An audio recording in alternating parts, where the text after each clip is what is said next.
का क्या चुनाव चिन्ह मिला आपको? हमारा चुनाव चिन्ह पार्टी का है हाथी। हाथी है। हाँ जी। बीएसपी पार्टी से, बहुजन समाज पार्टी बहुजन से। समाज पार्टी से। किन मुद्दों को लेकर आप चेयरपर्सन के चुनाव लड़ रहे हो? देखिए, शहर की जो व्यवस्था हमने देखी है कि रोड गलियां जो सेक्टर सेक्टर बन गए, लेकिन उनके रोड देखने में जो है ऐसा लगता है पता नहीं हम कहाँ खेतों में घूम रहे हैं। तो रोड की व्यवस्था बिल्कुल खराब है। दूसरा, आवारा पशु कुत्ते ऐसे घूमते हैं जिनसे बहुत एक्सीडेंट हो चुके हैं।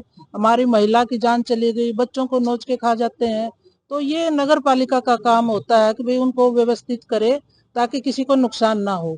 दूसरा, कोई भी कार्यालय है उसमें जाते हैं चक्कर लगाना। अब जैसे हमारा नॉमिनेशन का ही था, जो कोई मतलब ही नहीं होता, 3 छुट्टियां आ गई, शनिवार इतवार आ गया, भाई कैंडिडेट फ्री जाओ इधर उधर। जबकि अखबार में दिया था कि भाई एक विंडो पे जो है सभी एनओसी मिलेगा, लेकिन कोई व्यवस्था नहीं थी, सिर्फ झूठी बात कही जाती है।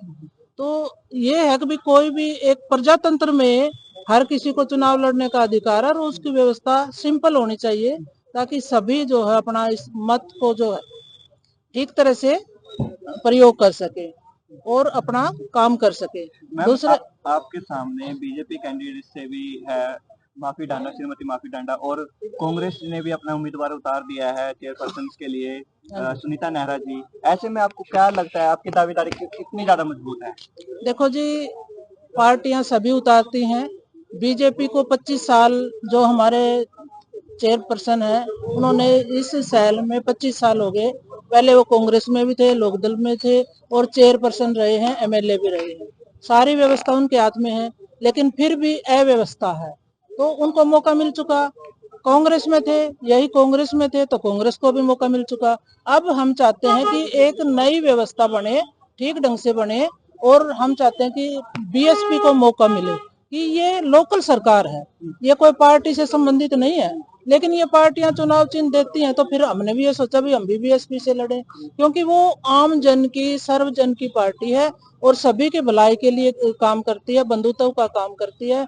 तो हमने इसीलिए जो है बीएसपी से चुनाव चिन्ह लिया है। पहले भी मैंने चुनाव लड़ा है, एमएलए का भी लड़ा है और मैं स्टेट प्रेसिडेंट रही हूँ अपने विभाग की, वोकेशनल एजुकेशन की, और हसला में भी मतलब मैं पद पे रही हूँ, और हमारा हाजरस है शेड्यूल कास्ट का, उसमें भी मैं वाइस प्रेसिडेंट रही हूँ। तो मैंने काम किए हैं अपने लोगों के भी, समाज के भी। और जो मेरे हस्बैंड हैं वो अपने डिप्टी सीएमओ रिटायर हुए हैं, तो उन्होंने भी किसी भी प्रकार का कोई काम है जो उनके पद से संबंधित है तो उन्होंने किया है समाज का। तो इसलिए जो है मैं सोचती हूँ कि मेरी दावेदारी, क्योंकि एजुकेशन में भी मैं सबसे ज्यादा अव्वल हूँ और पढ़ उसमें काम करने में या कोई भी चीज है उसमें मैं इन दोनों से अव्वल हूँ। बीजेपी ने जो कैंडिडेट उतारा है वो बिल्कुल नया है, 28 साल की लड़की है, तो उनको कोई इतना अनुभव तो है नहीं।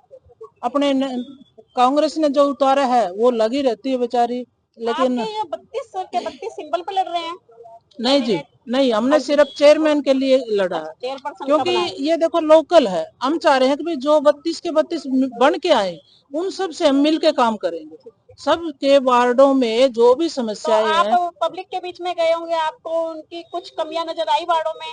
वार्डों में कमियां, एक तो जो है नालियां वगैरह अभी भी खुली पड़ी हैं। दूसरे, रास्ता बिल्कुल ब्लॉक हो जाता है, कभी कहाँ से व्हीकल निकलने का रास्ता नहीं है। और इसी तरह हॉस्पिटल में जाओ वहाँ पे डॉक्टर्स नहीं है। तो ये चीजें जो है शहर का जो नुमाइंदा होता है उनकी जिम्मेवारी बनती है कि वो इनको सोल्व करे। मैम, एक आपकी बात, जो महिलाओं को मौका दिया गया तो महिलाओं की सुरक्षा के लिए आप क्या करोगे? महिलाओं की सुरक्षा के लिए जो है हम अपने शहर में जगह जगह पर कैमरे लगाएंगे और जो पुलिस है उसकी तैनाती रहेगी कि जैसे कि आवारा बच्चे वो क्यों हो रहे हैं, कि नशे का प्रभाव है, कि नशे को भी हम कम करेंगे। और सुरक्षा के लिए यही है कि जब कैमरे लगे होंगे तो उनको भी ये रहेगा कि भाई तुम पकड़े जाओगे।